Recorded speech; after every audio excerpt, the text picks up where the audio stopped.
Brother and sister. Brother took sister by the hand and said, "Look here, we haven't had one single happy hour since our mother died.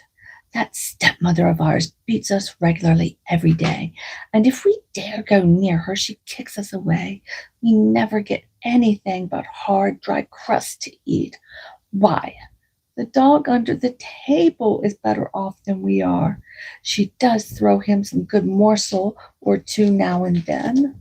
Oh dear, if our dear mother only knew all about it. Come along and let's go forth into the wide world." Heaven. So off they started through fields and meadows, over hedges and ditches, and walked the whole day long. And when it rained, sister said, "Heaven and our hearts are weeping together." Towards the evening, they came to a large forest and were so tired out with hunger and their long walk, as well as their troubles, that they crept into a hollow tree and soon fell fast asleep. Next morning, when they woke up, the sun was already high in the heavens and was shining down bright and warm into the tree. "Then," said brother, "I'm so thirsty, sister. If I did but know where to find a stream, I'd go and have a drink. I do believe I hear one." He jumped up, took sister by the hand, and they set off to hunt for the brook. "I am so thirsty, sister. If I didn't know where to find a Oh, I already read that. Now, the cruel stepmother really was a witch, and she knew perfectly well that the two children had run away. She had crept secretly after them and had cast spells over all the streams in the forest. Presently, the children followed a little brook dancing and glittering over the stones, and brother was eager to drink of it. But as it rushed past, sister heard it murmuring, "Who drinks of me will be a tiger. Who drinks of me will be a tiger. Who drinks of me will be a tiger." So sister cried out, "Oh, dear brother, pray don't drink, or you'll turn into a wild beast and tear me to pieces." Brother was dreadfully thirsty, but he did not drink. "Very well," he said, "I'll wait till we come to our next spring." When they came to the second brook, sister heard it repeating too, "Who drinks of me will be a wolf. Who drinks of me will be a wolf. Who drinks of me will be a wolf." And she cried, "Oh, brother, pray don't drink here either, or you'll turn into a wolf and eat me up." Again, brother did not drink, but he said, "Well, I'll wait a little longer till we reach the next stream, but then, whatever you may say, I really must drink, for I can bear this thirst no longer." And when they got to the third brook, sister heard it say as it rushed past, "Who drinks of me will be a roe. Who drinks of me will be a roe." And she begged, "Oh, brother, don't drink yet, or you'll become a roe and run away from me." But her brother was already kneeling by the brook and bending over it to drink, and sure enough, no sooner had his lips touched the water than he fell on the grass and transformed into a roebuck. Sister cried bitterly over her poor, bewitched brother, and the little roebuck wept too and sat sadly by her side. At last the girl said, "Never mind, dear little fawn. I will never forsake you." And she took off her golden garter and tied it around the roe's neck. Then she plucked rushes and plaited a soft cord of them, which she fastened to the collar. When she had done this, she led the roe further and further right into the depths of the forest. After they had gone a long, long way, they came to a little house, and when the girl looked into it, she found it was quite empty, and she thought, "Hmm, perhaps we might stay and live here." So she hunted up leaves and moss to make a soft bed for the little roe, and every morning and evening she went out and gathered roots, nuts, and berries for herself and tender young grass for the fawn. And he fed from her hand and played around her and seemed quite happy. In the evening, when Sister was tired, she said her prayers and laid her head on the fawn's back and fell sound asleep with it as a pillow.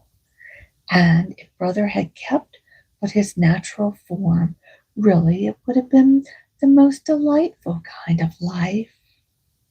They had been living for some time in the forest this way when it came to pass that the king of the country had a great hunt through the woods. The whole forest rang with such bellowings of the horn, baying of the dogs, and the joyful cry of the huntsman that the little roe heard it and longed to join in. "Ah," he said to Sister, "do let me go off to the hunt. I can't keep still any longer." And he begged and prayed till at last she conceded. "But," she said, "mind you come back in the evening. I shall lock my door fast for fear of those wild huntsmen. So, to make sure of knowing you, knock at the door and say, 'My sister dear, open, I am here.' If you don't speak, I shan't open the door." So off sprang the little roe, and he felt quite well and happy in the free, open air. The king and his huntsmen soon saw the beautiful creature and started in pursuit, but they could not come up with it, and whenever they thought they were sure to catch it, it bounded off to the other side of the bush and disappeared. When night came, it ran home and knocked at the door of the little house and cried, "My sister dear, open, I am here."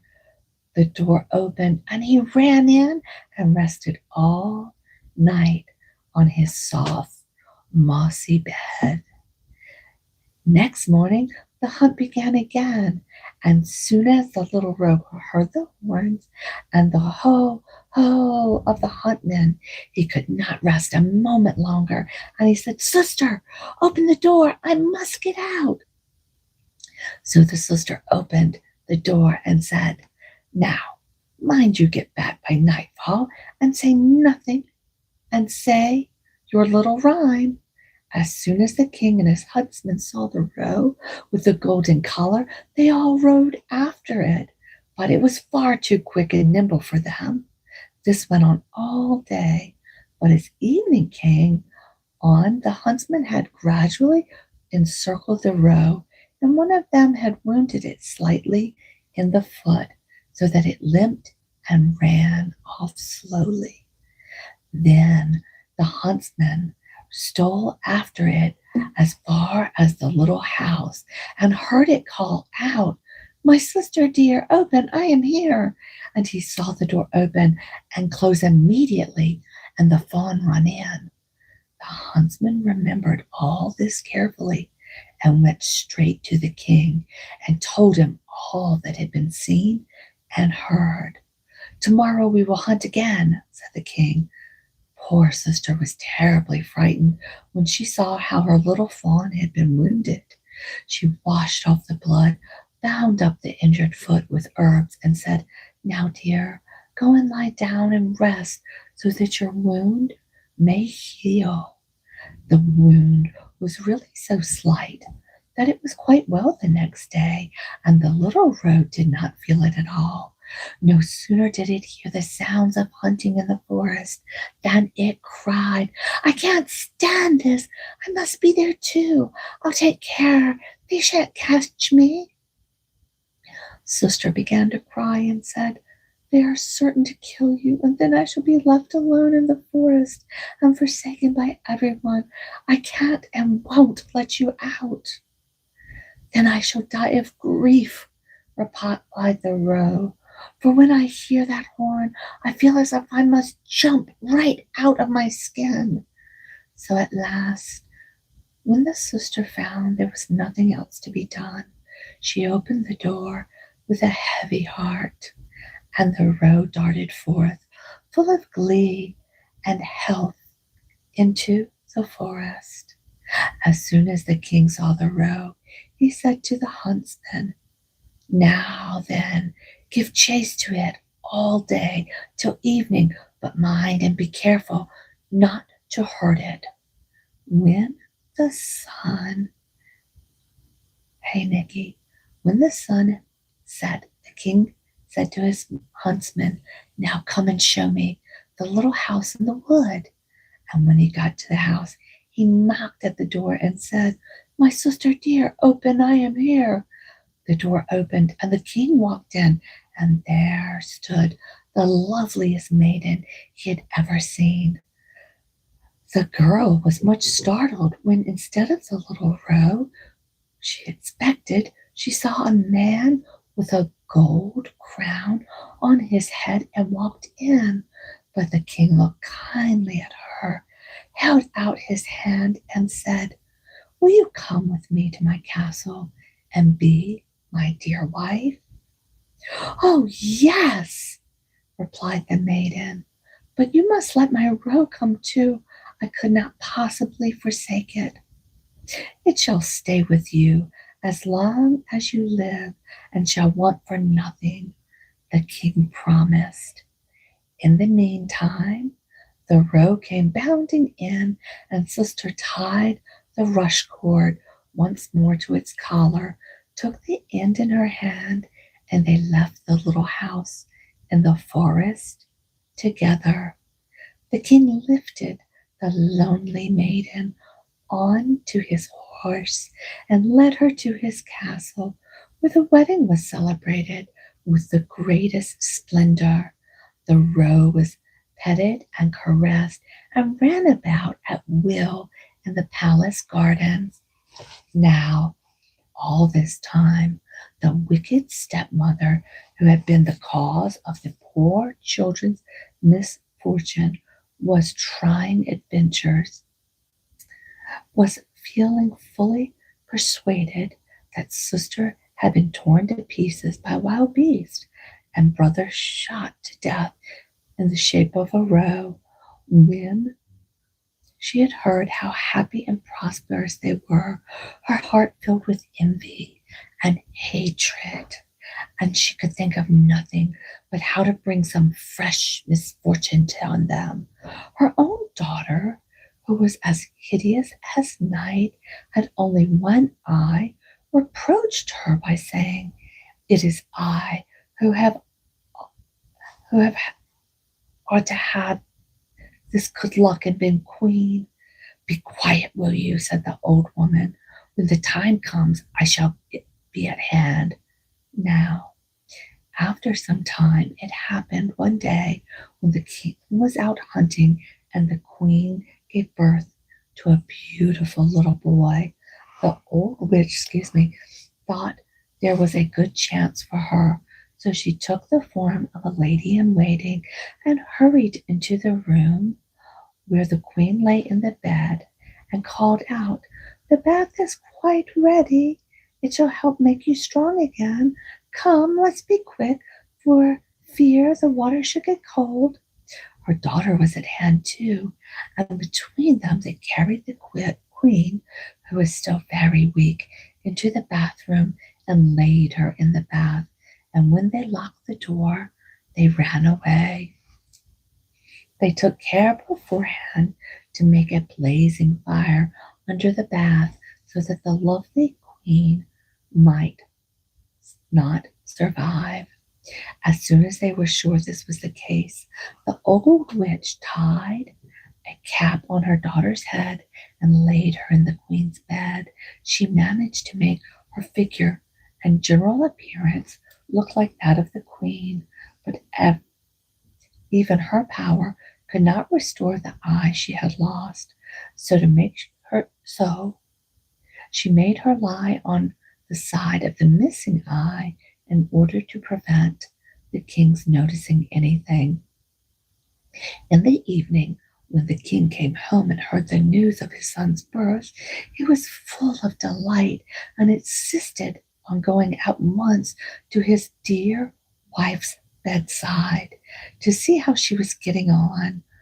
But the old witch cried out, "Take care and keep the curtains drawn.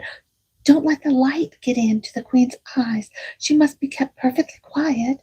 So the king went away and never knew that it was a false queen who lay in that bed.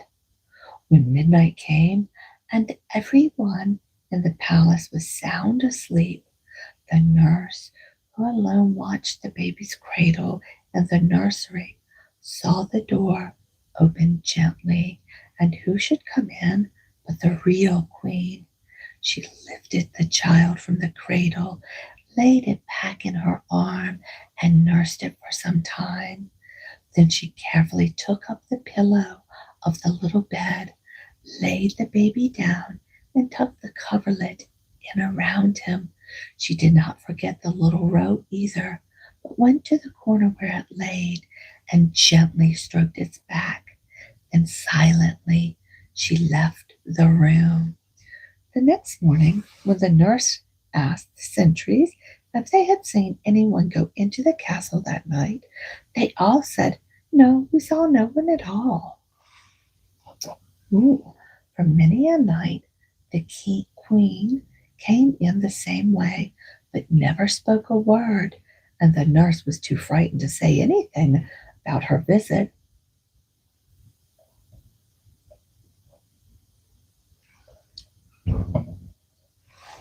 For some little time had elapsed, the queen spoke one night and said, excuse me, let me reread that.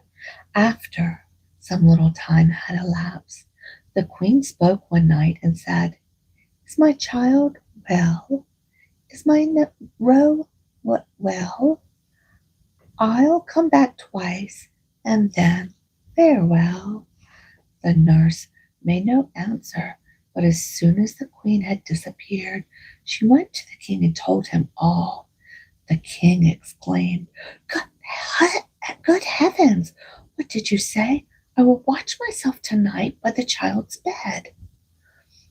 When that evening came, he went to the nursery, and at midnight the queen appeared and said, "Is my child well? Is my roe well? I'll come back once, and then farewell." And she nursed and petted the child as usual before she disappeared. The king did not trust himself to speak to her, but the following night he kept watch again. That night, when the queen came, she said, "Is my child well? Is my roe well? I have come this once, and now farewell." Then the king could not restrain himself any longer, but sprang to her side and cried, "You can be no one but my dear wife." "Yes," she said, "I am your dear wife."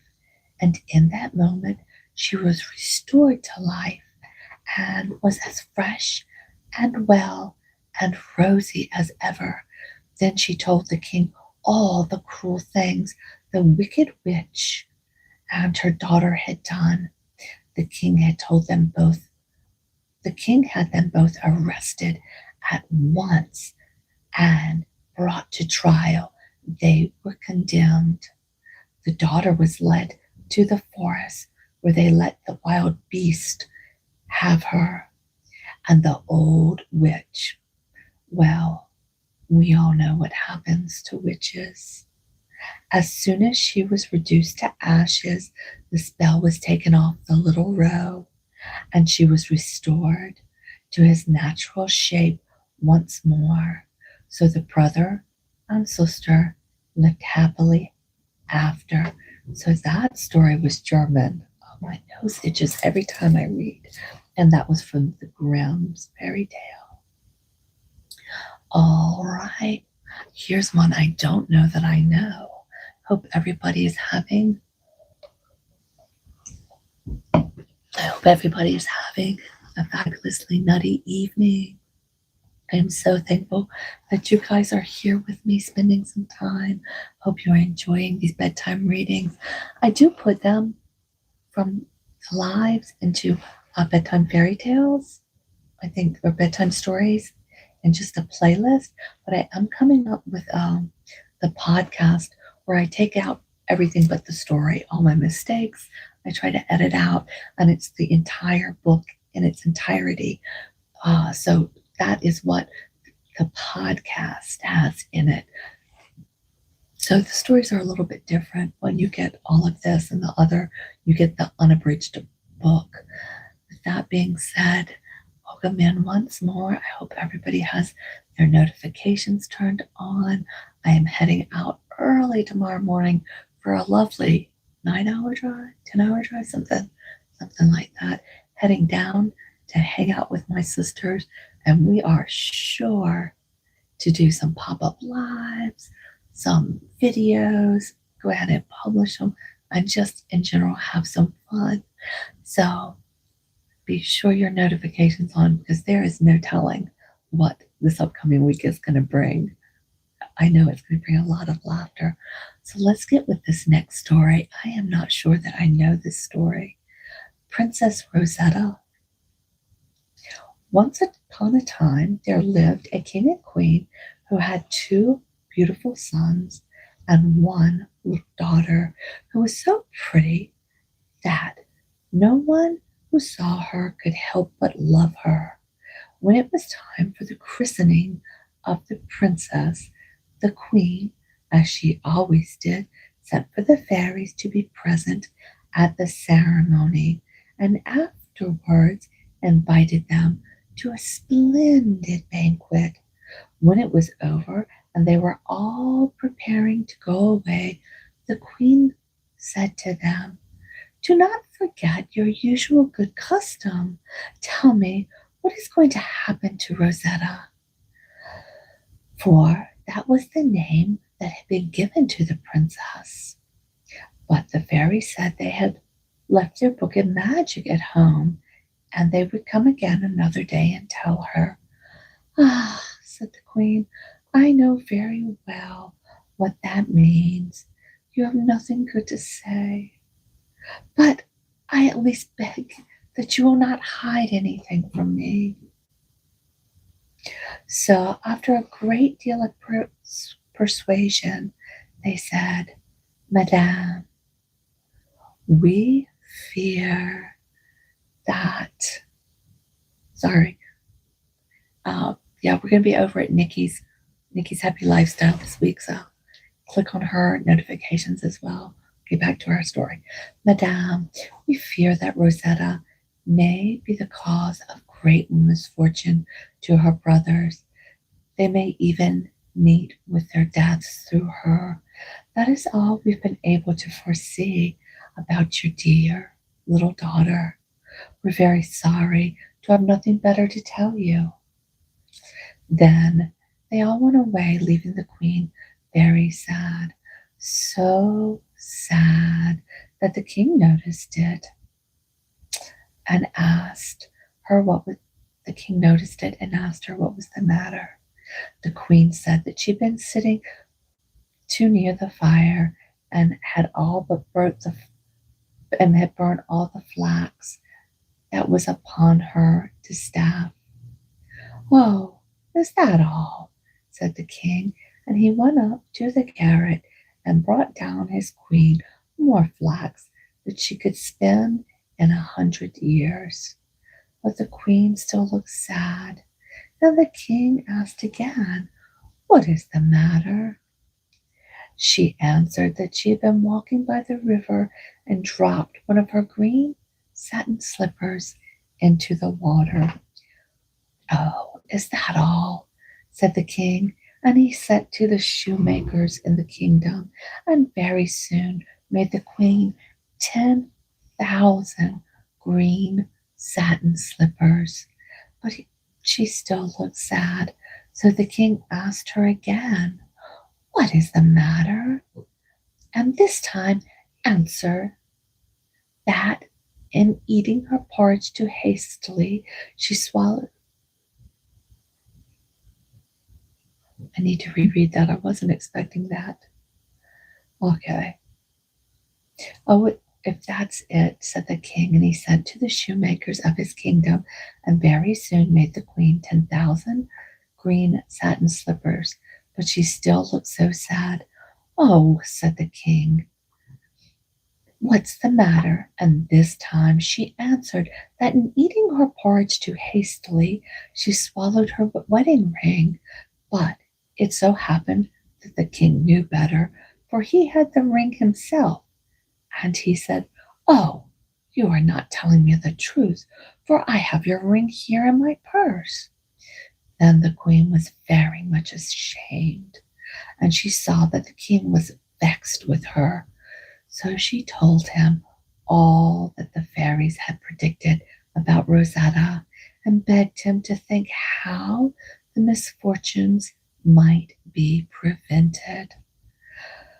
"I see no way." Then it was the king's turn to look sad, and at last he said, "I see no way of saving our sons, except by having Rosetta's head cut off while she is still little." But the queen cried that she would far rather have her own head cut off, and that he had better think of something else, or she would never consent to such a thing. So they thought and thought, but could not tell what to do, until at last the queen heard that in the great forest near the castle was an old hermit who lived in the hollow tree, and that people came from near and far to consult him. So she said, "I had better go and ask for his advice. Perhaps he will know what to do to prevent the misfortunes which the fairies foretold." When she set out very early the next morning, mounted upon a pretty little white mule, which was shod with solid gold, and her two ladies rode behind her on beautiful horses.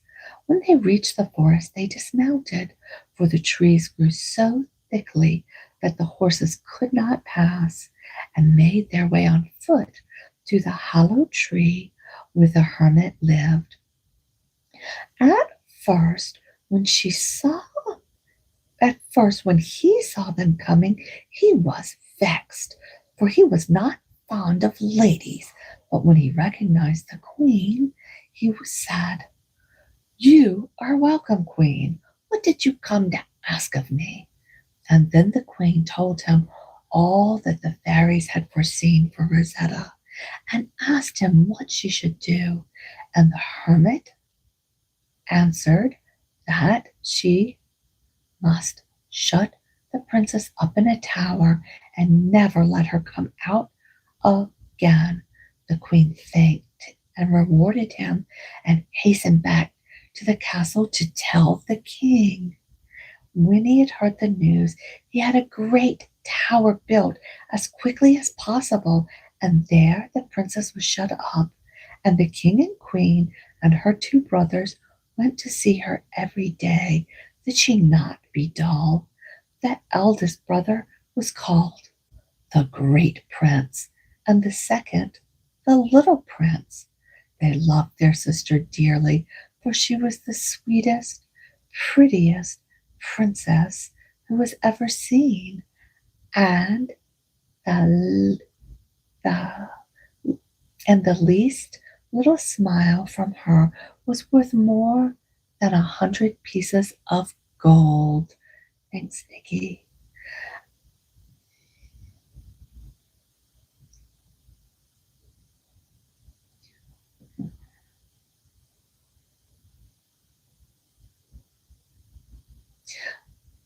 When Rosetta was 15 years old, the great prince went to the king and asked if he would not soon be time for her to be married.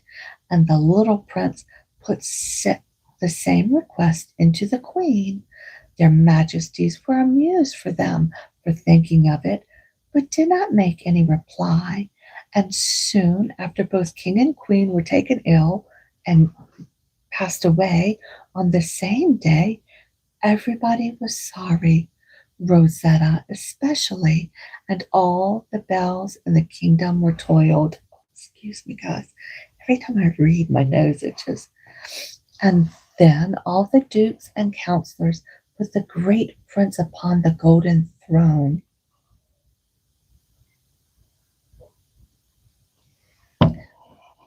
And he was crowned with a diamond crown. And they all cried, "Long live the king!" And after, there was nothing but feasting and rejoicing.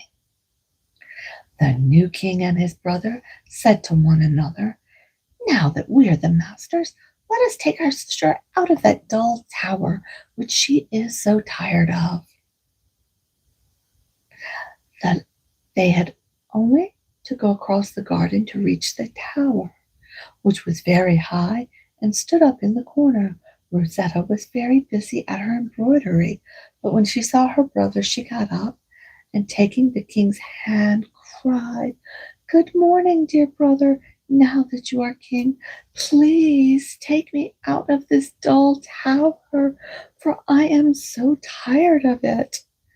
Then she began to cry, but the king kissed her and told her to dry her tears, as that was just what they had come for, to take her out of the tower and bring her to their beautiful castle.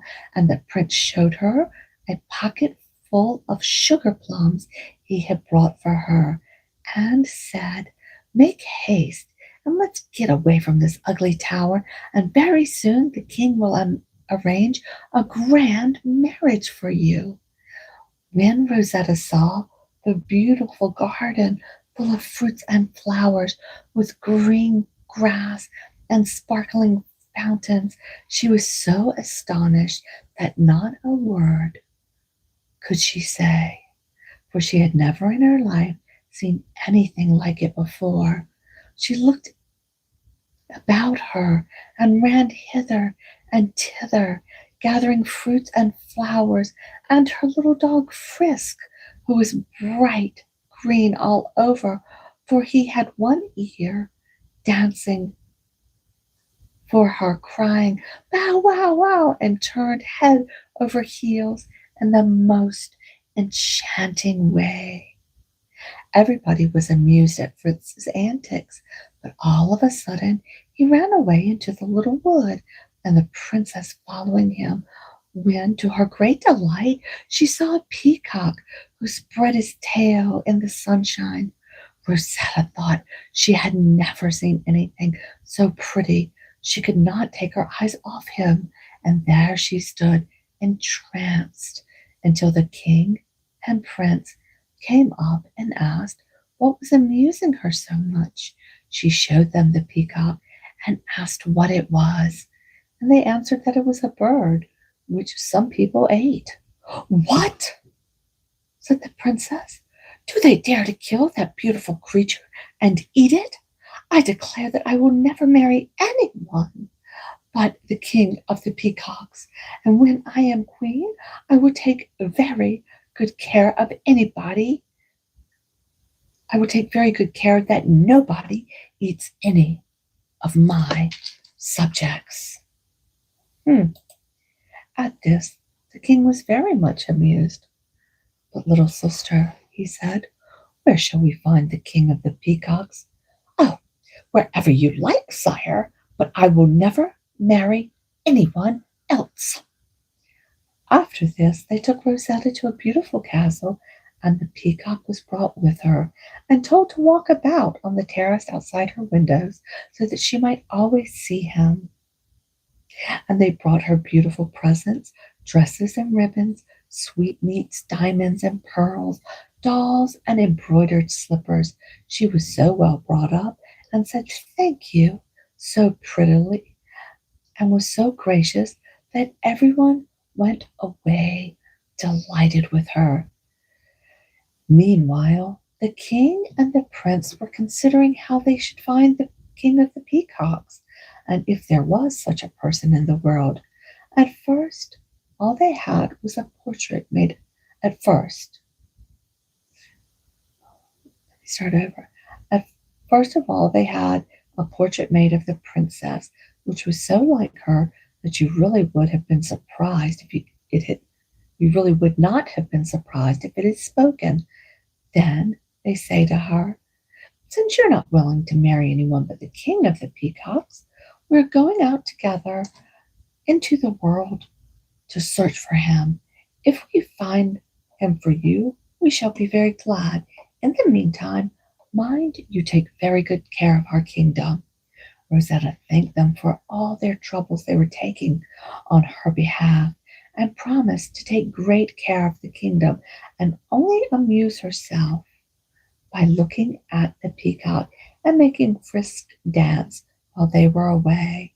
So they set out and asked everyone they met, "Do you know the king of the peacocks?" But the answer was always, "No, no."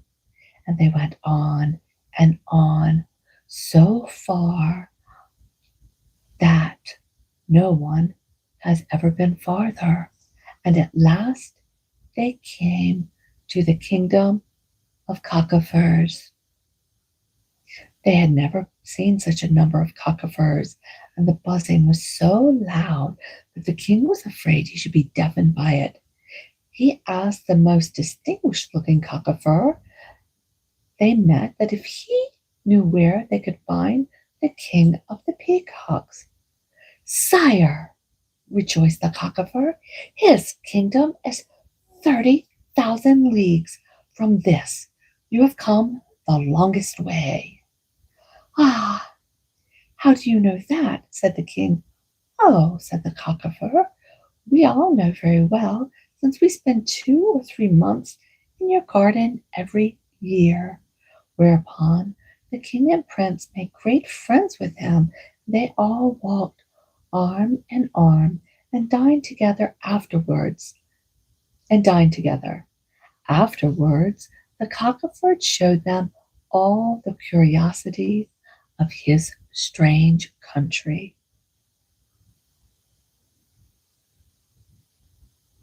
Turning the page.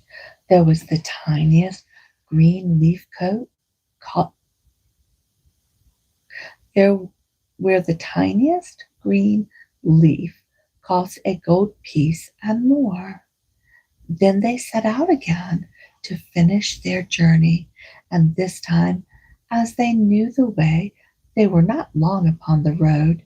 It was easy to guess that they had come to the right place, for they saw peacocks in every tree, and their cries could be heard a long way off.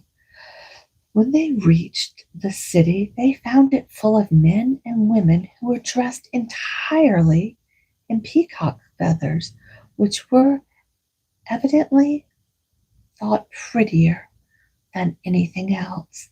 They soon met the king, who was driving about in a beautiful little golden carriage, which, with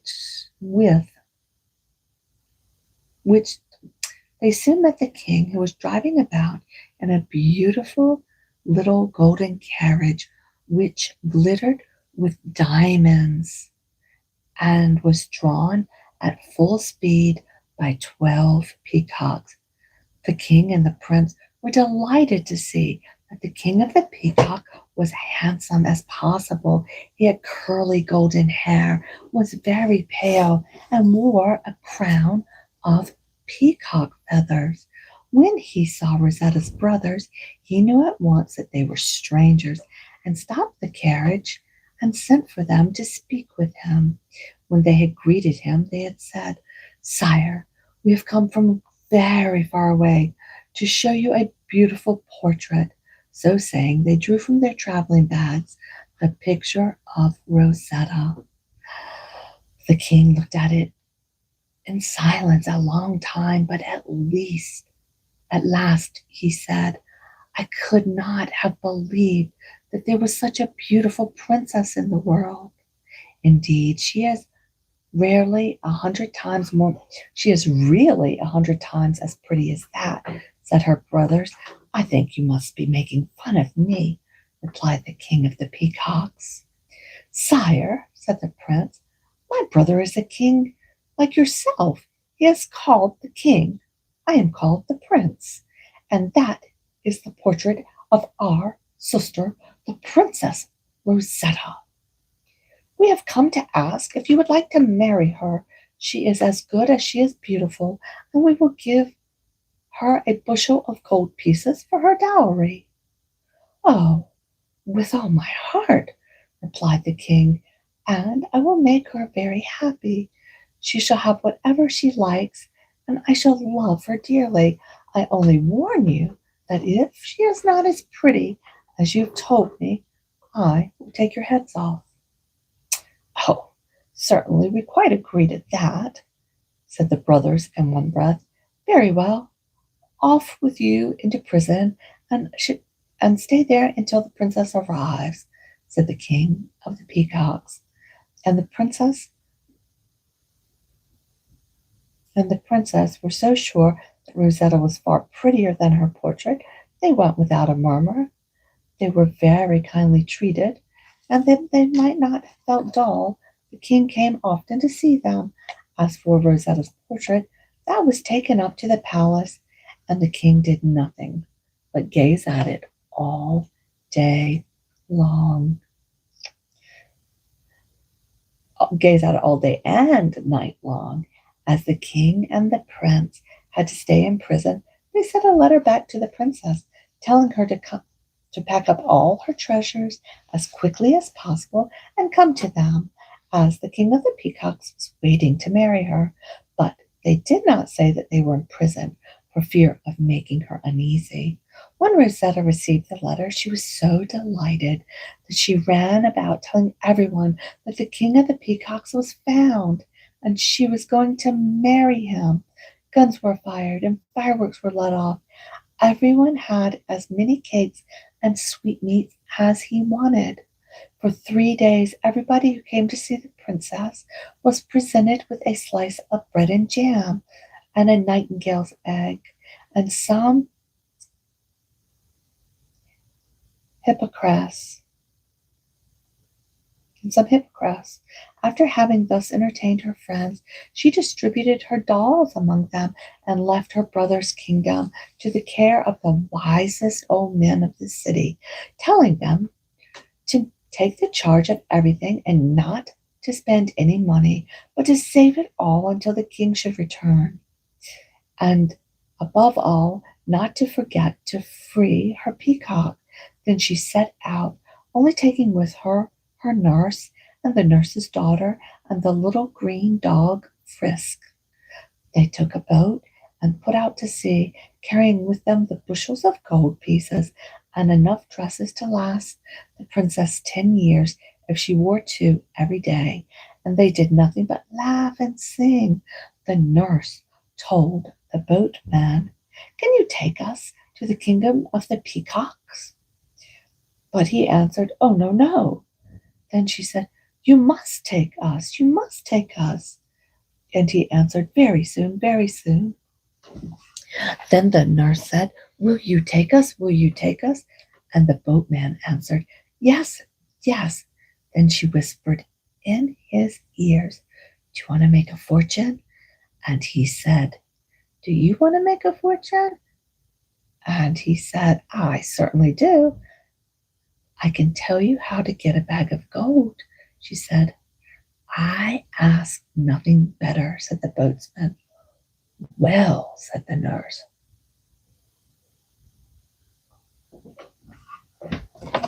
"tonight, when the princess is asleep, you must help me throw her into the sea, and when she is drowned, I will put her beautiful clothes upon my daughter, and we will take her to the king of the peacocks, who shall only be too glad to marry her, and as your reward, you shall have a boat full of diamonds. But what a pity to drown such a pretty princess." However, at last, The nurse persuaded him to help her, and when the night came, the princess was fast asleep as usual, with Frisk curled up in his own cushion at the foot of her bed. The wicked nurse fetched the boatman and her daughter, and between them they picked up the princess's feather bed, mattress, pillow, blanket, and all, and threw it into the sea without her ever waking. Now, luckily, the princess' bed was entirely stuffed with phoenix feathers, which are very rare and have the property of always floating upon water.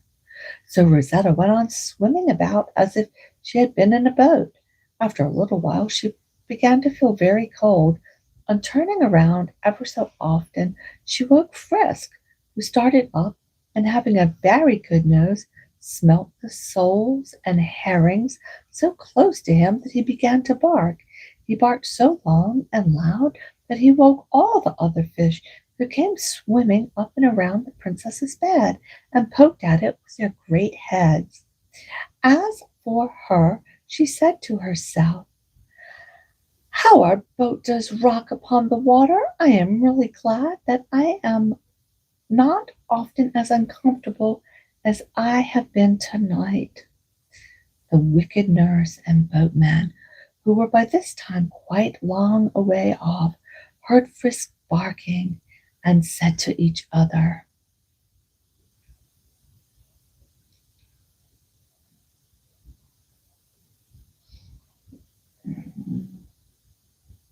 "That horrid little animal and his mistress are drinking to our health in sea-water now. Let us make haste to land, for we must be quite near the city of the king of the peacocks." The king had sent 100 carriages to meet them, drawn by every kind of strange animal. There were lions, bears, wolves, and stags, horses, buffaloes, eagles, and peacocks. The carriage intended for the Princess Rosetta had 6 blue monkeys, which could turn somersaults and dance on a tightrope and do many other charming tricks. Their harnesses was all of crimson velvet with gold buckles, and behind the carriage walked 60 beautiful ladies chosen by the king to wait upon Rosetta and amuse her. The nurse had taken all the pains imaginable to deck out her daughter. So she put on Rosetta's prettiest frock, covered her with diamonds from head to foot, but she was so ugly that nothing could make her look nice. And what was worse, she was sulky and ill-tempered and did nothing but grumble all the time. When she stepped from the boat, an escort sent by the king of the peacocks caught sight of her, and they were surprised that they could not say a single word. "Now then, look alive," called the false princess. "If you don't bring me something to eat, I shall have your heads cut off." Then they all whispered to one another, "Here's a pretty state of things. She's as wicked as she is ugly.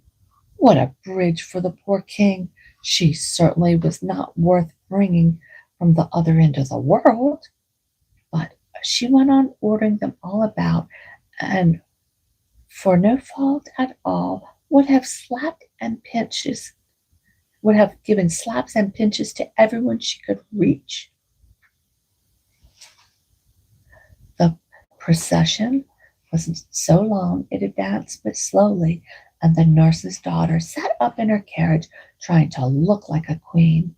But the peacocks, who were sitting there upon every tree, waiting to salute her, and had made up their minds to cry, "Long live our beautiful queen," when they caught sight of the false bride, they could not help but cry instead, "Oh, how ugly she is!" which offended her so much that she said to the guards, "Make haste and kill all those insolent peacocks who dared insult me." But the peacocks only flew away, laughing at her. The rogue of a boatman, who noticed all this, said softly to the nurse, This is bad business for us. Gossip. Your daughter ought to have been prettier. But the answer, be quiet, stupid. You'll spoil everything. And now they told the king that the princess was approaching. Well, he said, did her brothers tell me truly? Is she prettier than her princess? Sire, they answered, if she were as pretty, that would do very well. That's true, said the king, for I shall be quite satisfied if she is. Let's go out and meet her. For they all knew by the uproar that she had arrived. Oh, goodness. But they could not tell what all the shouting was about, and the king thought, though he could not hear a word, the words, how ugly, how ugly she is, how ugly she is, and fancied they must be referring to the dwarf the princess was bringing with her. It never occurred to him that they could be applying it to the bride herself. The Princess Rosetta's portrait was carried at the head of the procession, and after it walked, the king surrounded by his courtiers. He was impatient to see the lovely princess, but when he caught sight of the nurse's daughter, he was furiously angry and would not advance another step, for she was really ugly enough to frighten anybody. What? He cried. Have those two rascals who are my prisoners dared to play such a trick as this? Do they propose that I shall marry this hideous creature? Let her be shut up in my new tower with her nurse and those who brought her here. And as for them, I will have their heads cut off. Meanwhile, the king and the prince, who knew their sister must have arrived, had made themselves smart and sat expectingly every minute to be summoned to greet her. So when the jailer came with soldiers and carried them down into a black dungeon which swarmed with toads and bats, nobody could have been more surprised and dismayed than they were. This is a dismal kind of wedding, they said. What could have happened that we should be treated like this? They must mean to kill and alive us. And this idea annoyed them very much. 3 days passed before they heard any news, and the king of the Peacocks came and berated them through the hole in the wall. You call yourselves king and prince, he cried. Try to make me marry your sister, but you're nothing but beggars, not worth the water you drink. I mean to make short work of you, and the sword is being sharpened that will cut off your heads. King of the Peacocks, answered the king angrily, you had better take care of what you're about. I'm a king as yourself and have a splendid kingdom, robes and a crown, and plenty of good red gold to do what I like. You are pleased to jest about having our heads cut off. Perhaps you think we have stolen something from you. At first, the king of the Peacocks was taken aback by this bold speech and had half a mind to send them away altogether, but his prime minister declared that it would never do to let such a trick as this pass unpunished. Everybody would laugh at him. So the accusation was drawn up against them. They were impostors, and that they had promised the king a beautiful princess in marriage, who, when she arrived, proved to be an ugly peasant girl.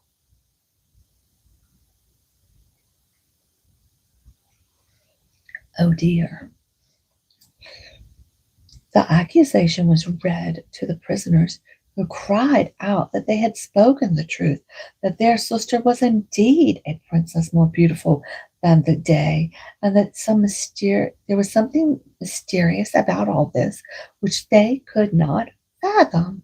Therefore they demanded 7 days in which to prove their innocence. The king of the Peacocks was so angry that he would hardly even grant them this favor. But at last he was persuaded to do so. While all this was going on at court, let's see what had been happening to the real princess. When the day broke and she and Frisk were equally astonished to find themselves alone upon the sea with no boat and no one to help them, the princess cried and cried until even the fishes felt sorry for her. Alas, she said, the king of the peacocks must have ordered me to be thrown into the sea because he has changed his mind and did not want to marry me. But how strange of him, when I should have loved him so much, and we should have been so happy together. And then she cried harder than ever, for she could not help still loving him. So for 2 days they floated up and down the sea, wet and shivering with cold, and so hungry that when Princess saw some oysters, she caught them, and she and Frisk ate some, though they didn't like the taste of them.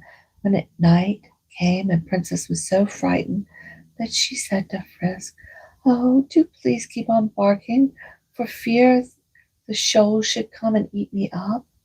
Now it happened that they had floated close to shore, where a poor old woman lived alone in a little cottage.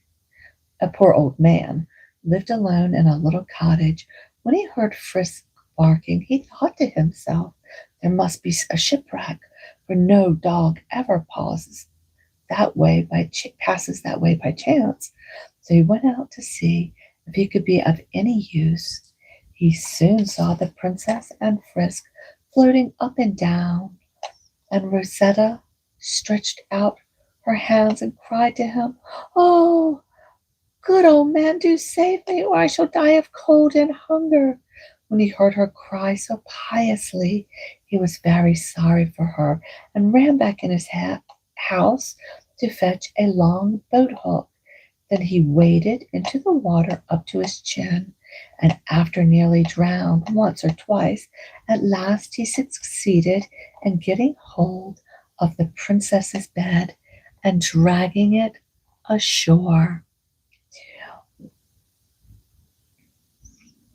Rosetta and Frisk were joyful enough to find themselves once more on dry land, and the princess thanked the old man.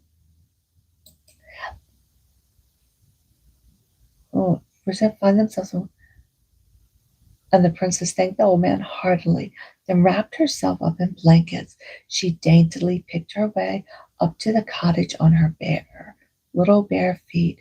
There, the old man lighted a fire of straw, and then drew from an old box his wife's dress and shoes, which the princess put on, and thus roughly clad looked as charming as possible, and Frisk danced his very best to amuse her. The old man saw that Rosetta must be some great lady, for her bed coverings were all of satin and gold. He begged that she would tell him her history, as she might safely trust him. The princess told him everything, weeping bitterly again at the thought that it was by the king's order that she had been thrown overboard. "And now, my daughter, what is to be done?" said the old man. "You are a great princess, accustomed to fare and dainty, and I have nothing to offer you but black bread and radishes, which will not suit you. Shall I go and tell the king of the peacocks that you are here? If he sees you, he will certainly wish to marry you." "Oh, no, don't let us tell him, but if you have a little basket, give it to me." The old man gave her a basket, and tying it around Frisk's neck, she said to him, "Go and find out the best cooking pot in town and bring me the contents."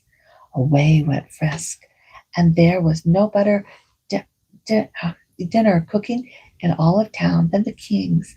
He adoredly took the cover off the pot and brought all its contents to the princess, who said, "Now go back to the pantry and bring the very best of everything you can find there." So Frisk went back and filled his basket with white bread, red wine, every kind of sweetmeat, until it was almost too heavy for him to carry. When the king of the peacocks wanted his dinner, there was nothing in the pot and nothing in the pantry. All the courtiers looked at one another in dismay, and the king was terribly cross. "Oh, well," he said, "if there's no dinner, I cannot dine, but take care that plenty of things are roasted for supper." When the evening came, Princess said to Frisk, "Go into town and find the best kitchen and bring me all the nicest morsels that are being roasted on an open spit." Frisk did as he was told. As he knew no better kitchen than the king's, he went in softly, and when the cook's back was turned, took everything that was upon the spit. As it happened, it was all done in a turn, and looked so good that it made him hungry only to see it. He carried his basket to the princess, who at once sent him back to the pantry to bring all the tarts and sugar plums that had been prepared for the king's supper. The king, as he had no dinner, was very hungry and wanted his supper early. But when he asked for it, lo and behold, it was all gone, and he had to go to bed half starved in a terrible temper. The next day, the same thing happened, and the next, and so forth for 3 days, and the king got nothing to eat at all, because just when the dinner or the supper was ready to be served, it mysteriously disappeared. At last the prime minister began to be afraid for the king would be that the king would starve to death, so he resolved to hide himself in some dark corner of the kitchen and never take his eyes off the cooking pot. He was surprised. His surprise was great when he presently saw the little green dog with one ear slip softly into the kitchen, uncover the pot, transfer all of its contents into his basket, and run off. The prime minister followed hastily, tracking him all through the town to the cottage of the good old man. Then he ran back to the king and told him that he had found out where all his dinners and suppers went. The king, who was very much astonished, said he should like to go and see for himself. So he set out accompanied by the prime minister and the guard of the archers, and arrived just in time to find the old man and the princess finishing his dinner. The king ordered that they should be seized and bound with ropes, and Frisk also. But when they were brought back to the palace, someone told the king, who said, "Today is the last day of the respite granted to the impostors. They shall have their heads cut off at the same time as these stealers of my dinner." Then the old man went down on his knees before the king and begged for time to tell him everything. While he spoke, the king, for the first time, looked attentively at the princess, because he was sorry to see how she cried. And when he heard the old man saying that her name was Rosetta, and that she had been treacherously thrown into the sea, he turned head over heels 3 times without stopping, and in spite of being quite weak from hunger, ran to embrace her and untied the ropes which bound her with his own hands, declaring that he loved her with all his heart. Messengers were sent to bring the princess out of prison, and they came very sadly, believing that they were to be executed at once. The nurse and her daughters and the boatman were brought also. As soon as they came in, Rosetta ran to embrace her brothers, while the traitors threw themselves down upon her and begged for mercy. The king and the princess were so happy that they freely forgave them. And as for the good old man, he was splendidly rewarded and spent The rest of his days in the palace, the king of the peacocks made ample amends to the king and prince for the way in which they had been treated, and did everything in his power to show how sorry he really was. The nurse restored to Rosetta all her dresses and jewels and the bushels of gold. The wedding was held at once, and they all lived happily ever after, even to Frisk, who enjoyed the greatest luxuries and had never had anything worse than the wing of a partridge for dinner for the rest of his life. And that story was French. It's from